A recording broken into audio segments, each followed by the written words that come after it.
You can always rely on the Telegraph to cry endless streams of tears for the rich while promising punishing benefit cuts for the poor and the disabled. Well, they published an article this week that is no exception to the rule, with the title "Earning £100,000 but too broke to have children, the brutal reality of Britain's tax system."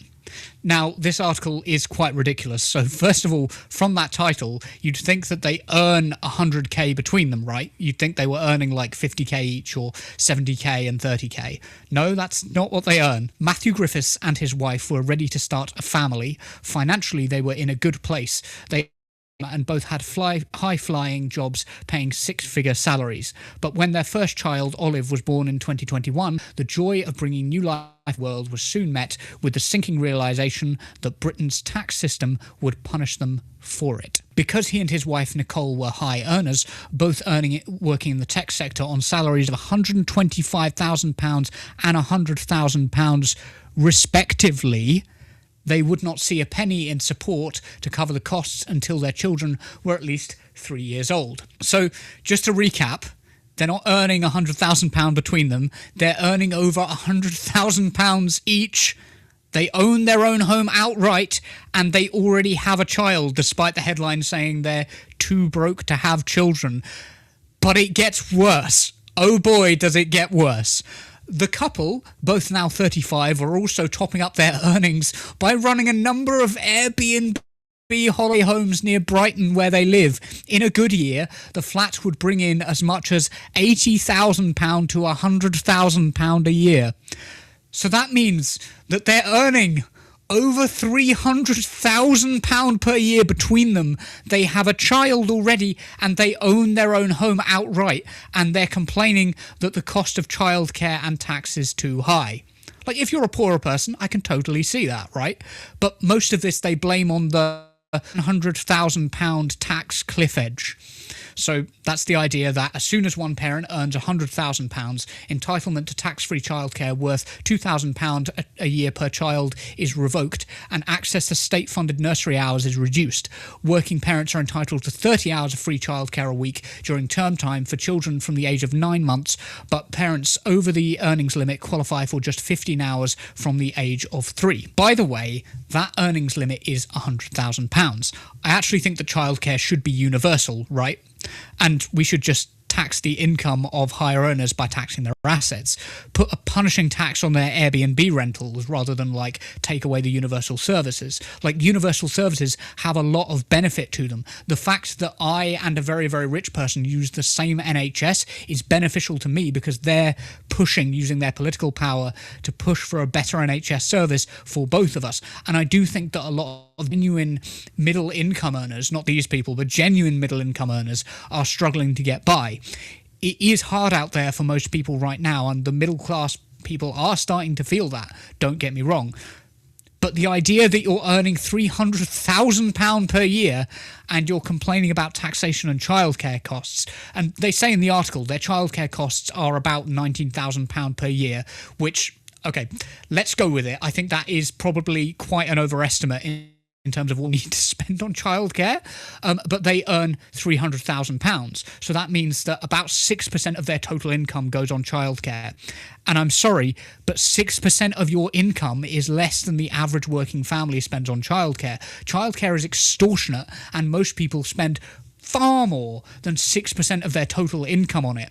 The Telegraph and these rich people are just so out of touch. And the Telegraph has such a sympathetic view of the rich in the article, by the way.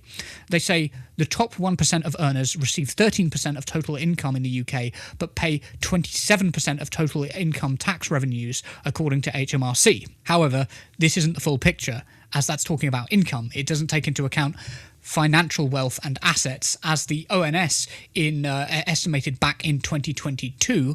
For most households, net financial wealth was the smallest component of total wealth.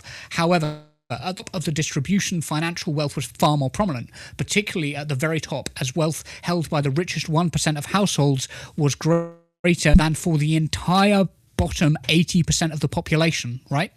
That's more money being held by, or more wealth being held by 1% of households than the entire bottom 80%.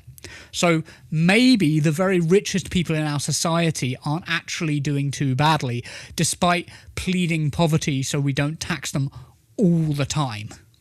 So, Samuel, what do you make of this one? Do you think the Griffiths family are struggling to get by? It'd be quite a twist if you turned around and said, "Yeah, I've got a lot of sympathy for them." Yeah, my heart's bleeding. No, did you see the new God tier GIF that was released by Mandani and Miss Rachel? The crying gif.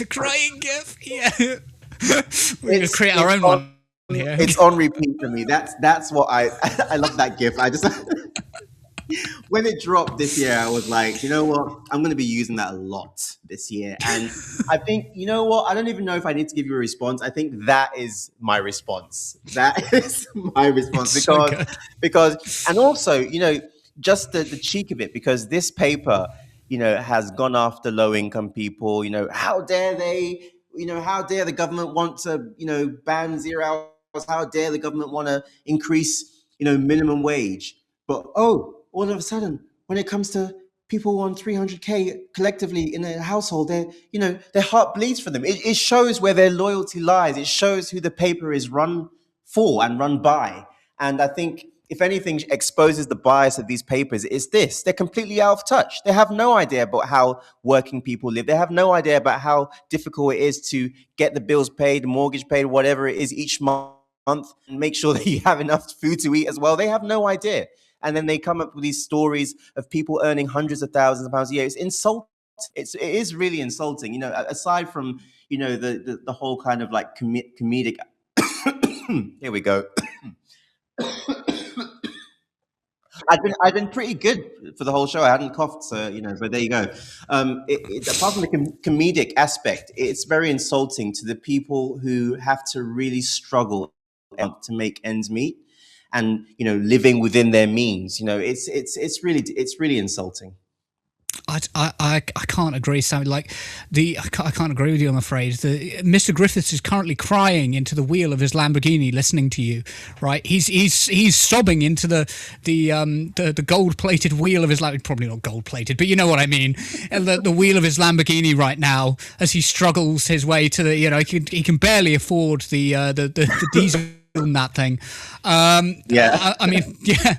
So just on the free childcare thing, though, do you think we should introduce universal childcare? I think we need better universal healthcare, judging by the state of the two of us right now. Oh. But yeah, but what about sort of universal childcare? Is that something you're in favour of? Yeah. 100%. And again, back to Mandani. All paths lead back to Mandani. Yeah. You'll know that he has accomplished one of his key objectives in what is it? How long has he been in mayor for now? That's pretty damn good. And I think that this is something that we need in the UK broadly. I know it's a state that accomplished this, but I think more broadly this is something that people would benefit from. And I know that on a serious, for example, I know that there's some the child exemption, childcare exemption when you go over a certain amount. I think it's 125K, is it? I'm not sure what it is. But I think that, in some cases, you can see how some people earning around that, like if you're a single, if a single person, for example, or whatever, if you're locked out of this childcare thing, it's a bit, it could be a bit tough with if you're in a high cost area, high cost of living area. Mm-hmm. But I do think that, more broadly, it's an argument for more socialism, isn't it? It's an argument that bolsters our argument, which is that we need more universal services for people so that we can have a happier society. The burden of all these things that we all need isn't placed on individual households; it's collectively shared, and we absolutely can afford it. And like you said, just on very quickly about the point about hoarding. Yes, they're very deceptive with the way they like to be like, oh, well, they're 13% of the top people pay, an inordinate amount of money compared to, outsized amount of money compared to how much they're actually. But I just think it's bullshit. When you look at the top 1% and how much money is hoarded, you get the fuller picture. You get the bigger picture, which is that these people are just completely locking up insane amounts of cash for themselves. It's not being spent, it's not moving, it's just in their account. So Yeah. Also, the relative amount to somebody with that sort of scale of income is very different. Like if I take somebody on, who's earning £200,000 a year, and I tax them, £50 for a year, off that £200,000, £50 a year is nothing to them. But if I apply that same tax to somebody on benefits or somebody who's in a much more low income bracket, that £50 extra tax a year is like that's a significant amount to them. absolutely. And obviously, yeah, like the further you go up the income scale, the more it kind of that disconnect comes, and it just like I just hear playing in my head the Madmani. The name is Mamdani. Mamdani. Yeah, that was catchy. And Yeah. also, just very quickly about also not to talk about the interest as well. That people who with huge amounts of money are accumulating on already huge amounts of wealth in the first place. So it's a scam. Yeah. Yeah, absolutely. I think a 2% tax on assets had something like 76% support in a recent YouGov poll. And I learned recently that it's because like the average asset accumulation is more than that anyway. So they're still going to be in the green in terms of like the interest that they earn on their assets means that they're still going to be earning, their wealth is still going to be increasing year on year. But it would raise an absolutely incredible amount of money for people who are like crying when the bills come in.